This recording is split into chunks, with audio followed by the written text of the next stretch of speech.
क्या दायित्व है, क्या योगदान होना चाहिए। अपने पिता तुल्य अपने पंत प्रधान माननीय प्रधानमंत्री जी के मार्गदर्शन की अपेक्षा रखते हुए मैं आप सभी की तरफ से माननीय प्रधानमंत्री जी से करबद्ध होकर निवेदन करती हूं कि आप हमारा मार्गदर्शन करें, हमें निर्देश दें।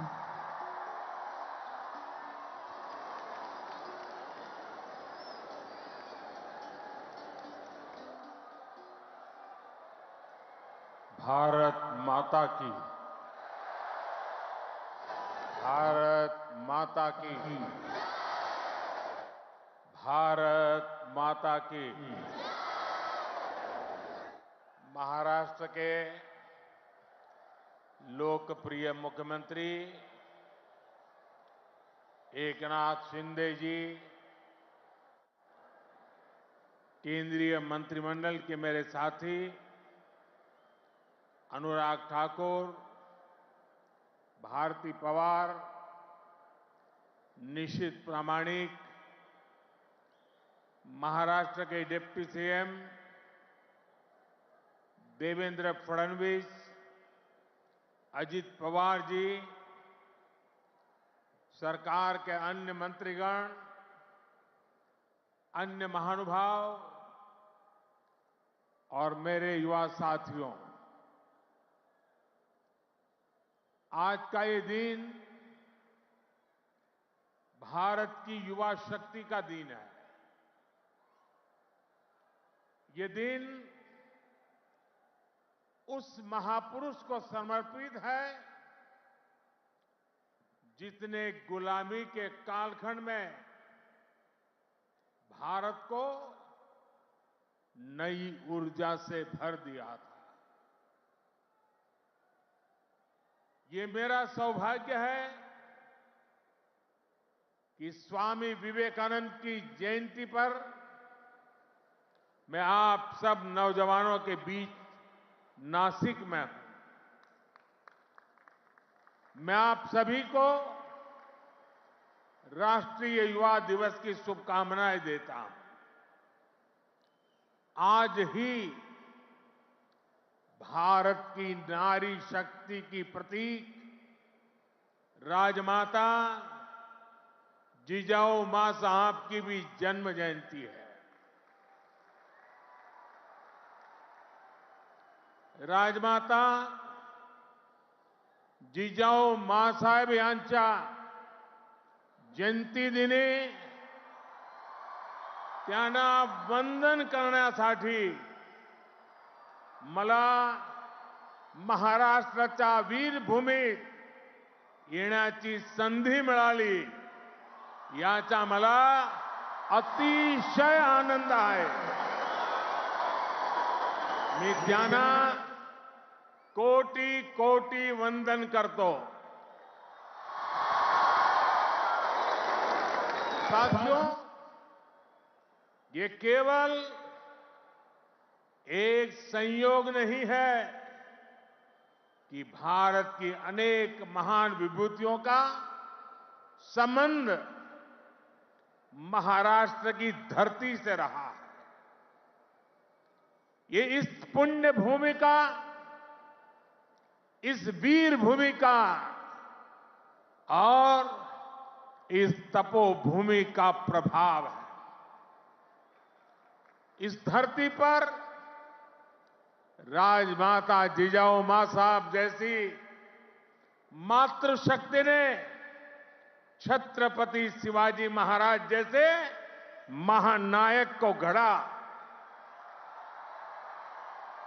इसी धरती ने देवी अहल्याबाई होलकर, रमाबाई अंबेडकर जैसी महान नारियां हमें दी। इसी धरती ने लोकमान्य तिलक, वीर सावरकर, आनंद कन्हेरे, दादा साहब पोटनीस, चाफेकर बंधु जैसे अनेक सपूत हमें दिए। नासिक पंचवटी की इस भूमि में प्रभु श्री राम ने काफी समय बिताया था। मैं आज इस भूमि को भी नमन करता हूं, श्रद्धापूर्वक प्रणाम करता हूं। मैंने आह्वान किया था कि जनवरी तक हम सभी 22 जनवरी तक हम सभी देश के तीर्थ स्थानों की, मंदिरों की साफ सफाई करें, स्वच्छता का अभियान चलाएं। आज मुझे कालाराम मंदिर में दर्शन करने का, मंदिर परिसर में सफाई करने का सौभाग्य मिला है। मैं देशवासियों से फिर अपना आग्रह दोहराऊंगा कि राम मंदिर में प्राण प्रतिष्ठा के पावन अवसर के निमित्त देश के सभी मंदिरों में, सभी तीर्थ क्षेत्रों में स्वच्छता अभियान चलाएं, अपना श्रमदान करें। मेरे युवा साथियों, हमारे देश के ऋषियों, मुनियों, संतों से लेकर सामान्य मानवी तक सभी ने हमेशा युवा शक्ति को सर्वोपरि रखा है। श्री अरविंदो कहते थे कि अगर भारत को अपने लक्ष्य पूरे करने हैं तो भारत के युवाओं को एक स्वतंत्र सोच के साथ आगे बढ़ना होगा। स्वामी विवेकानंद जी भी कहते थे, भारत की उम्मीदें भारत के युवाओं के चरित्र, उनकी प्रतिबद्धता पर टिकी है, उनकी बौद्धिकता पर टिकी है। श्री अरविंदो स्वामी विवेकानंद का ये मार्गदर्शन आज 2024 में भारत के युवा के लिए बहुत बड़ी प्रेरणा है। आज भारत दुनिया की टॉप 5 इकोनॉमी में आया है।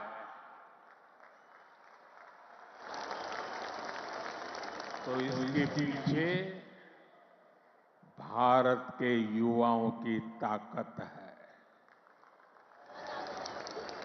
आज भारत दुनिया के टॉप 3 स्टार्टअप इकोसिस्टम में आया है, तो इसके पीछे भारत के युवाओं की ताकत है।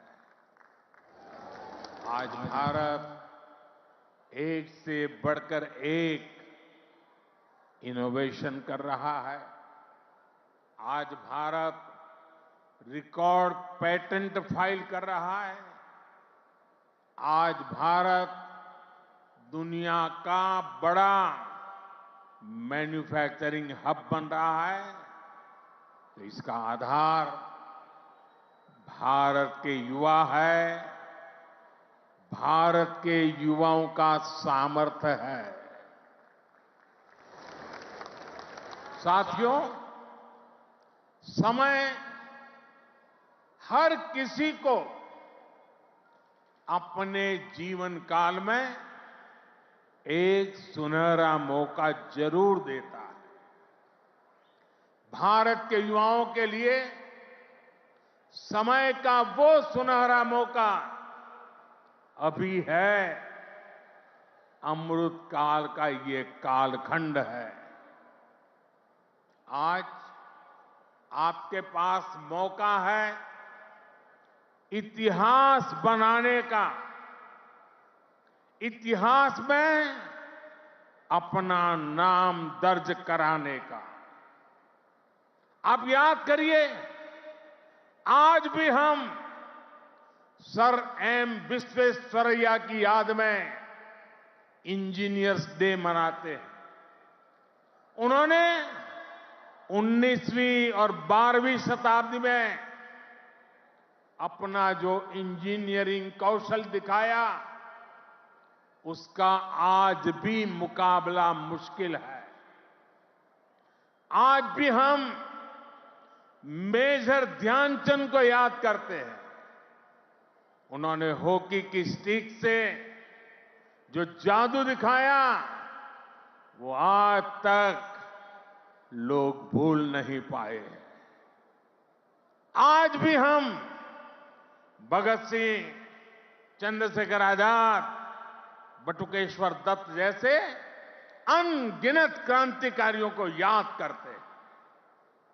उन्होंने अपने पराक्रम से अंग्रेजों को पस्त करके रख दिया था। आज हम महाराष्ट्र की वीर भूमि पर हैं। आज भी हम सभी महात्मा फुले, सावित्रीबाई फुले को इसलिए याद कर रहे हैं क्योंकि उन्होंने शिक्षा को सामाजिक सशक्तिकरण का एक माध्यम बनाया। आजादी के पहले के कालखंड में ऐसे सभी महान व्यक्तित्वों ने देश के लिए काम किया। वो जिए तो देश के लिए, वो जूझे तो देश के लिए, उन्होंने सपने संजोए तो देश के लिए, उन्होंने संकल्प किए तो देश के लिए, और उन्होंने देश को नई दिशा दिखाई। अब अमृत काल के इस कालखंड में आज वो दायित्व आप सभी मेरे युवा साथियों के कंधों पर है। अब आपको अमृत काल में भारत को एक नई ऊंचाई पर ले जाना है। आप ऐसा काम करिए कि अगली शताब्दी में उस वक्त की पीढ़ी आपको याद करे, आपके पराक्रम को याद करे। आप अपने नाम को भारत और पूरी दुनिया में, दुनिया के इतिहास में स्वर्ण अक्षरों में लिख सकते हैं। इसलिए मैं आपको 21वीं सदी के भारत की सबसे सौभाग्यशाली पीढ़ी मानता हूं। मैं जानता हूं आप ये कर सकते हैं। भारत के युवा ये लक्ष्य हासिल कर सकते हैं। मेरा सबसे ज्यादा भरोसा आप सभी पर है, भारत के युवाओं पर है। मैं मेरा युवा भारत संगठन से जिस तेजी के साथ देश के कोने कोने में युवा जुड़ रहे हैं, उससे भी बहुत उत्साहित हूं। मेरा युवा भारत, माय भारत संगठन की स्थापना के बाद ये पहला युवा दिवस है। अभी संगठन को बने 75 दिन भी पूरे नहीं हुए हैं और 1 करोड़ 10 लाख के आसपास युवा इसमें अपना नाम रजिस्टर करा चुके हैं। मुझे विश्वास है आपका सामर्थ्य, आपका सेवा भाव देश को, समाज को नई ऊंचाई पर ले जाएगा। आपका प्रयास, आपका परिश्रम युवा भारत की शक्ति का पूरी दुनिया में परचम लहराएगा। मैं माय भारत संगठन में रजिस्टर कराने वाले सभी युवाओं का आज विशेष अभिनंदन करता हूं। और मैं देख रहा हूं माय भारत में रजिस्ट्रेशन में हमारे युवा और हमारी युवतियां दोनों के बीच में कंपटीशन चलती है, कौन ज्यादा रजिस्ट्री करवाए। कभी युवक आगे निकल जाते हैं, कभी युवतियां आगे निकल जाती हैं। बड़ी जोरों की स्पर्धा चल रही है। साथियों, हमारी सरकार को अब 10 साल हो रहे हैं। इन 10 वर्षों में हमने पूरा प्रयास किया है कि युवाओं को खुला आसमान दें, युवाओं के सामने आने वाली हर रुकावट को दूर करें। आज चाहे शिक्षा हो, रोजगार हो, एंटरप्रेन्योरशिप या इमर्जिंग सेक्टर्स हो, स्टार्टअप्स हो, स्किल्स या स्पोर्ट्स हो, देश के युवाओं को सपोर्ट करने के लिए हर क्षेत्र में एक आधुनिक, डायनेमिक इकोसिस्टम तैयार हो रहा है। आपको 21वीं सदी की आधुनिक शिक्षा देने के लिए नई राष्ट्रीय शिक्षा नीति लागू की गई है। युवाओं के लिए अब देश में आधुनिक स्किलिंग इकोसिस्टम भी तैयार हो रहा है। हाथ के हुनर से कमाल करने वाले नौजवानों की मदद के लिए पीएम विश्वकर्मा योजना शुरू की गई है। पीएम कौशल विकास योजना की मदद से करोड़ों युवाओं को स्किल से जोड़ा गया है। देश में नए आईआईटी, नए एनआईटी लगातार खुलते जा रहे हैं। आज पूरी दुनिया भारत को एक स्किल्ड फोर्स के रूप में देख रही है। विदेश में हमारे युवा अपना कौशल दिखाया पाए, इसके लिए सरकार विदेश जाने वाले युवाओं को ट्रेनिंग भी दे रही है। France, Germany, UK, Australia, Italy, Austria जैसे अनेक देशों के साथ सरकार ने जो मोबिलिटी समझौते किए हैं, उसका बड़ा लाभ हमारे युवाओं को मिलेगा। साथियों, युवाओं के लिए नए अवसरों का आसमान खोला जाए, सरकार इसके लिए हर क्षेत्र में पूरी शक्ति से काम कर रही है। देश में ड्रोन सेक्टर के लिए नियम सरल बनाए गए हैं। सरकार आज एनिमेशन, विजुअल इफेक्ट्स, गेमिंग और कॉमिक सेक्टर्स को प्रमोट कर रही है। एटॉमिक सेक्टर, स्पेस और मैपिंग सेक्टर को भी खोला गया है। आज हर क्षेत्र में पिछली सरकारों से 2 गुनी, 3 गुनी रफ्तार से काम किया जा रहा है। ये जो बड़े बड़े हाईवे बन रहे हैं, वो किसके लिए है?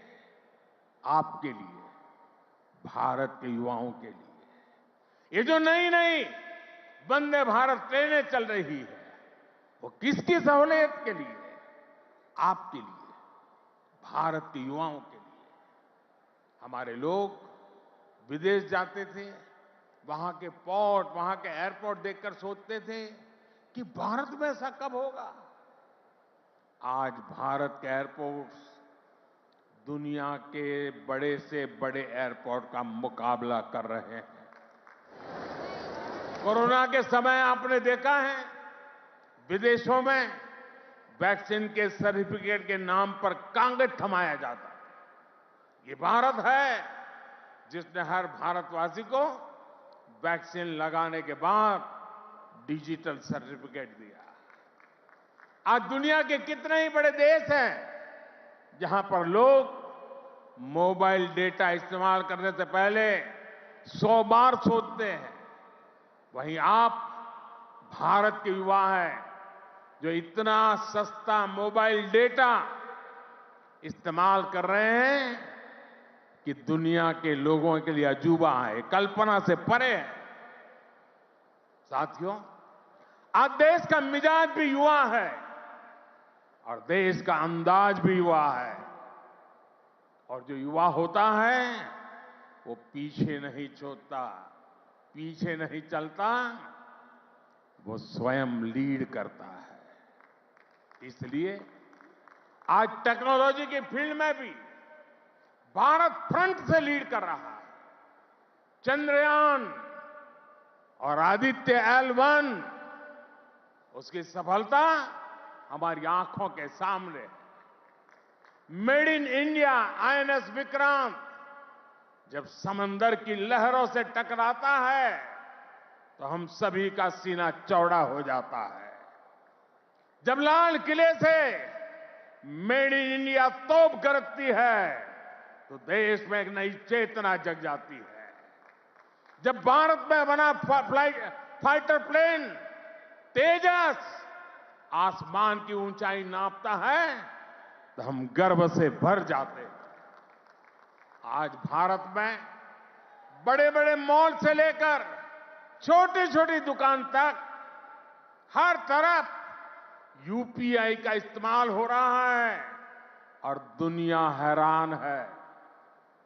अमृतकाल का आरंभ गौरव से भरा हुआ है। अब आप युवाओं को इस अमृतकाल में इससे भी आगे लेकर जाना है, विकसित राष्ट्र बनाना है।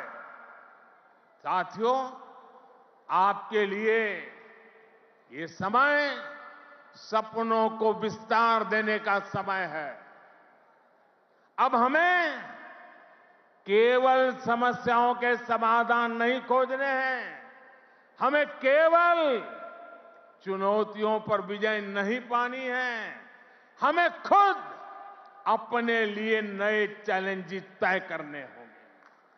हमने 5 ट्रिलियन इकोनॉमी का लक्ष्य सामने रखा है।